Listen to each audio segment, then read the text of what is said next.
recent claims President Trump made in that interview on Sunday with Kristen Welker on Meet the Press. So let's start here with your first chart. President Trump insisted during the interview, Steve, he already had gotten costs down in his first couple of months. Here's what he said. I was able to get down the cost. Oil is down, gasoline is down, groceries are down, eggs. But you don't talk about the fact that gasoline is down at numbers that nobody believes. Show. Well, as usual, there's a lot to unpack here. Donald Trump has a loose relationship to the facts. So let's talk about prices first of all. Prices are still going up. If you look at headline, meaning all items together in the Consumer Price Index, you'll see that they rose by 0.6% in the first 3 months of the Trump administration compared to 0.9% under the Biden administration. A little bit slower, but still significant price increases. Groceries went up faster under Trump than under Biden by 1% in that quarter, which is close to a 4% annual rate, 0.8 under Biden. I'm going to come back to gas in 1 second. But what's also happening that is very worrisome, and notwithstanding Trump's exhortations, shall we say, the public isn't really buying it.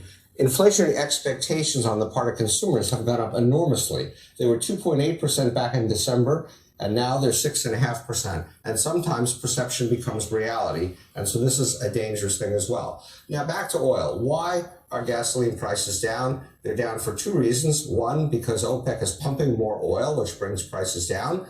And secondly, because when the oil market perceives that the economy, the biggest economy, ours, is weakening, then prices start, they expect demand to fall and prices start to fall. And the next thing that happens is people drill less oil, because if they don't think they're going to get the same price for their oil, they're going to drill less oil. So this notion that drill, baby, drill has created a whole upsurge in drilling activity is absolutely counter to the facts. And then there's reports made during the campaign, by the Biden campaign, that no one in the history of human civilization had drilled more and taken more out of the ground in the last year than the Biden administration. So President Trump also made a claim during that interview on Meet the Press about how much money America lost every day on trade deficits under President Biden. Here's what he said.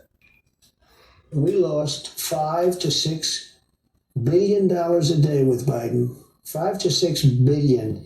And I've got that down to a great number right now in a record time. You know, we're talking about 100 days.